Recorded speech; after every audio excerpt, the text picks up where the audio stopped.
My name's Toni Callicott.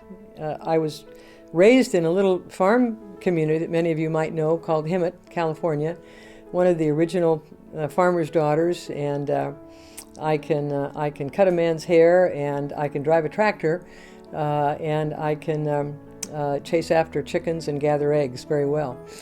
But from Hemet, I moved on to San Francisco, where I had the great privilege of developing what we call the Fillmore Community Center, which was a program to help children and people that needed access to health care and or social services.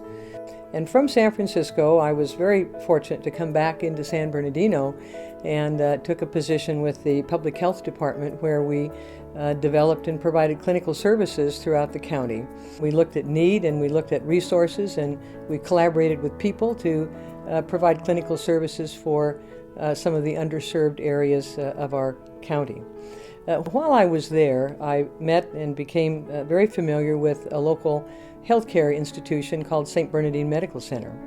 And of course, while I was at St. Bernardine, I became very close to the Sisters of Charity of the Incarnate Word that have owned the hospital and other major medical centers throughout the United States and the world.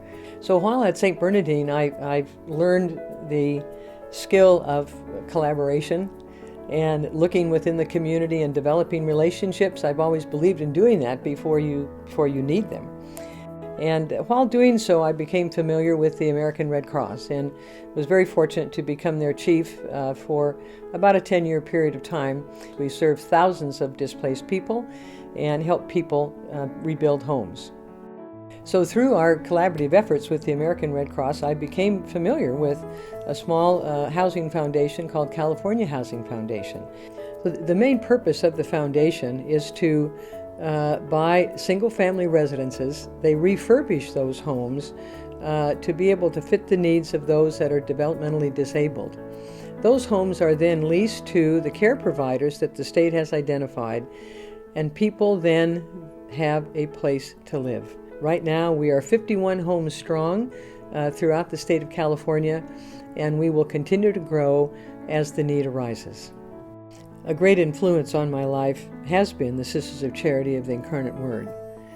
When I met them, I was so intrigued by how they treated people, how they showed such compassion, how they respected the person, the dignity of that person, no matter what stage of life that they were in.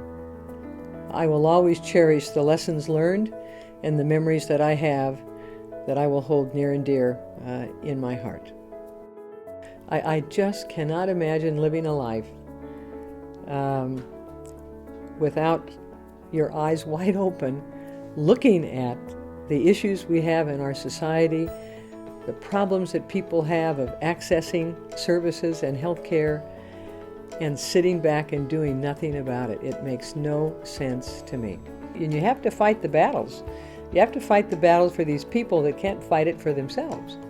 And if you're strong enough to do it and you know your way around, that's the important part. If you know your way, how to get here and access and do this, that's what people need.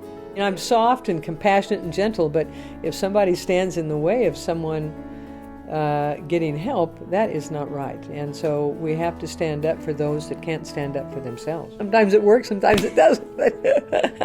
So you have to have big shoulders in this business. And I hope to keep doing this until I can't walk.